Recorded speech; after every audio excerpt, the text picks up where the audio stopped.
नमस्कार। चर्चा के इस खास शो में मैं हूं अंकुल पटेल। साथियों, आज हम डिस्कस करने जा रहे हैं एक खास विषय पे, जो कि विषय इतना ज़्यादा हाईलाइटेड नहीं है, बट एक प्रॉब्लम्स है और उस प्रॉब्लम्स को कोई जो है एक्नॉलेज नहीं कर रहा, कोई माइंड नहीं कर पा रहा। ये प्रॉब्लम है बढ़ती हुई फेयर की। चाहे फेयर किसी भी ट्रांसपोर्ट का हो, चाहे आप कोई सामान किसी एक जगह से दूसरी जगह भेजना चाहते हैं या खुद आप एक जगह से दूसरी जगह जाना चाहते हैं, इसका जो फेयर है इस तीव्र गति से इंक्रीज हो रहा है कि आप इस पे खुद से कुछ नियंत्रण करना चाहें तो मुझे लग रहा है कि मुश्किल है। और इसके प्रति हमारी सरकार भी संवेदनहीन है। सरकार भी ऐसे विषयों पे कोई खास संज्ञान नहीं लेती है। खास करके जब हम किसी छोटी व्हीकल्स में ट्रेवल करते हैं या सपोज किसी छोटे ट्रांसपोर्ट का सहारा लेते हैं, तो लोगों को आपने इस बात को सुना होगा कि वो फेयर के लिए बार्गेनिंग करते हैं। सपोज यदि उसने 20 रुपीज़ मांगे तो वो बोलेंगे कि हमें 10 रुपये ही देना है, यदि आप जाना चाहें तो हम एग्री हैं। क्या ये इतना ही आसान होता है कि लोग वहाँ पर नेगोशिएट कर करके और उस ट्रांसपोर्ट का यूज करके अपने डेस्टिनेशन तक पहुँच जाते हैं? क्या यही ट्रांसपोर्ट यदि आप बड़े लेवल पे लेना चाहें या आप कोई कैब बुक करना चाहें या कोई शासकीय ट्रांसपोर्ट का इस्तेमाल करना चाहें, तो क्या आप वहाँ पे बार्गेनिंग कर पाएंगे? नहीं कर पाएंगे। इसकी वजह ये है कि क्या हमारी सरकार ने ऐसी कोई व्यवस्था बनाई है जिसमें फेयर सेम किया जा सके या उसके इंक्रीजमेंट की एक लिमिटेशन तय कर सकें। साथियों, ये विषय मेरे ध्यान में तब आया जब मैं पार्लियामेंट के अंदर चल रहे इस विशेष सेशन में एक सांसद की बातें सुन रहा था और वो सांसद ने विमानन मिनिस्ट्री से जिस प्रकार से सवाल किया, वो सवाल वाकई में बहुत गंभीर है। साथियों, मैं जिस ऑर्गेनाइजेशन का भी फ़िलहाल अस्थायी रूप से हिस्सा हूँ, वहाँ पे इस प्रकार की शिकायतें आना आम बात है और ये शिकायतें इतनी गंभीर होती हैं कई बार कि हम उन्हें सुन कर के भी उस पर कुछ नहीं कर पाते। अभी हाल ही के एक एग्जाम्पल है, जब प्रयागराज की फ़्लाइटें ओवर बुकिंग की शिकायतें मिल रही थी, एयरलाइंस फ़्लाइट कैंसिल कर रही थी कस्टमर्स की जिनकी कम रेट पे बुकिंग बनाई गई थी और नए कस्टमर्स को हाई प्राइस पे सीटें दे रही थी। ये घटना किसी से छुपा हुआ भी नहीं है कि जहाँ पे 50 या 100 रुपये का किराया लिया जाता था जहाज नाव वालों के द्वारा, वहाँ पर उन्होंने 3000 से लेकर के 5000 तक के किराए वसूल किए।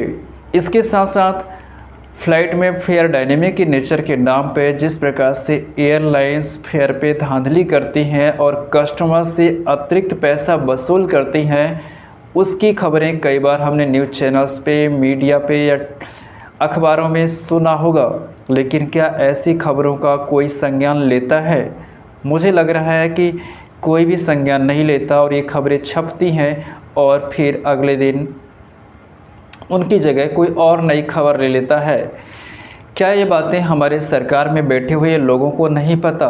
बिल्कुल ये चीज़ें पता है। क्या ये बातें मिनिस्ट्री को नहीं पता? क्या मिनिस्ट्री इस विषय पे कोई गाइडलाइन नहीं तय कर सकती? क्या कस्टमर को सिर्फ ये कह देना कि अवेलेबिलिटी अभी नहीं है, इस वजह से आपको सीट नहीं मिलेगी, हम उसके लिए अल्टरनेटिव व्यवस्थाओं पर क्यों वर्क नहीं कर रहे हैं? दूसरा सबसे बड़ा सवाल ये है कि इस फेयर का कोई तो ना कोई लिमिटेशन होना चाहिए, कोई ना कोई तो गाइडलाइन होनी चाहिए, कोई ना कोई तो रूल्स एंड रेगुलेशंस होना चाहिए, जिससे आम व्यक्ति ये समझे कि इस रीजन से फेयर इंक्रीज हो रहे हैं।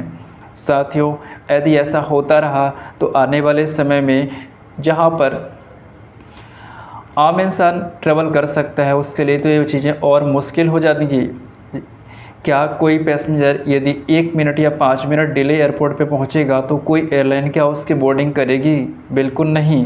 तो अपनी पॉलिसीज पे वो बहुत स्ट्रिक्ट हैं, लेकिन क्या कस्टमर का ये हक नहीं है कि वही फेयर पे करे जो मार्केट में रिक्वायरमेंट होती है? हर एयरलाइन अपने अपने हिसाब से फेयर तय करती है और जब उनकी सर्विसों में खामियां आती है तो डीजीसीए की गाइडलाइन या अपनी वेबसाइट में लिखी हुई टर्म और कंडीशंस कस्टमर के ऊपर अननेसेसरी थोपती हैं।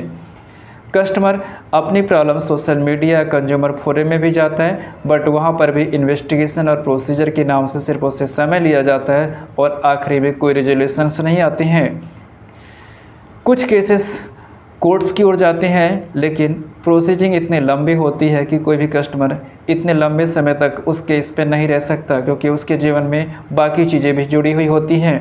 ये संजीदगी विषय है। हालांकि उस सांसद ने मिनिस्ट्री को इस बात से अवगत कराया, जिससे मुझे सुन करके थोड़ा सा सुकून लगा कि हमारे साथ साथ कोई और भी इस विषय पे चिंता कर रहा है। और मुझे लग रहा है कि फेयर का जो अननेसेसरी या बिना किसी रीज़न का जो इंक्रीमेंट होता है, इस पे ज़रूर गवर्नमेंट को कोई ना कोई तो एक्शन या रोड मैप तैयार करना चाहिए। साथ ही साथ फ्लाइट की अनियमितताएँ, देरी से उड़ान भरना, अननेसेसरी कैंसिलेशन होना, इन सब पर भी कस्टमर को सिक्योरिटी और उसको भी इस चीज़ का कंपनसेशन जाना चाहिए, क्योंकि एयरलाइन कंपनसेशन कुछ विशेष परिस्थितियों में ही देती है, जबकि ट्रैवल के दरमियान उनकी ओर से प्रॉब्लम्स बहुत होती हैं। कई बार पैसेंजर्स अपने गंतव्य में नहीं पहुंच पाता और उसका जो पर्पस होता है वो कंप्लीट नहीं होता। और इसके साथ साथ एयरलाइन कनेक्टिंग फ़्लाइट्स भी ऑफ़र करती है, जिसमें एक फ़्लाइट बोर्ड होने के बाद यदि दूसरी फ़्लाइट एयरलाइन की रीज़न से कैंसिल होती है तो भी कस्टमर्स को फुल रिफंड नहीं दिए जाते। इस तरह की कई सारी चैलेंजेस है। सर्विसों के नाम में भी आए दिन कंप्लेंट्स आती है, क्वालिटी दिनों दिन गिराई जा रही हैं। और आने वाला जो मार्केट है उसके हिसाब से वो सिर्फ एडवर्टाइजमेंट पे अपना सारा इन्वेस्टमेंट कर रहे हैं, जबकि कस्टमर की सर्विस और क्वालिटी पर उनका कोई फोकस नहीं है। इसके लिए भी डीजीसीए को चाहिए होगा कि कोई खास गाइडलाइन तय करे, ताकि पैसेंजर्स को, कस्टमर्स को सपोर्ट मिल सके। इस सिर्फ मैंने एयरलाइंस की बात नहीं की है, छोटे ट्रांसपोर्ट्स पे भी, रेलवे पे भी और बाकी जो भी ट्रांसपोर्ट के माध्यम है उन सब पे भी निश्चित होना चाहिए, ताकि हम एक बेहतर एनवायरनमेंट क्रिएट कर सकें और लोगों के ट्रांसपोर्ट या आवागमन को हम सुव्यवस्थित और सुविधाजनक बना सकें। साथियों, ये तो था मेरा दृष्टिकोण। यदि आपका कोई फीडबैक है, कोई सुझाव है इस विषय में, तो ज़रूर हमें शेयर कीजिएगा। फिलहाल के लिए नमस्कार।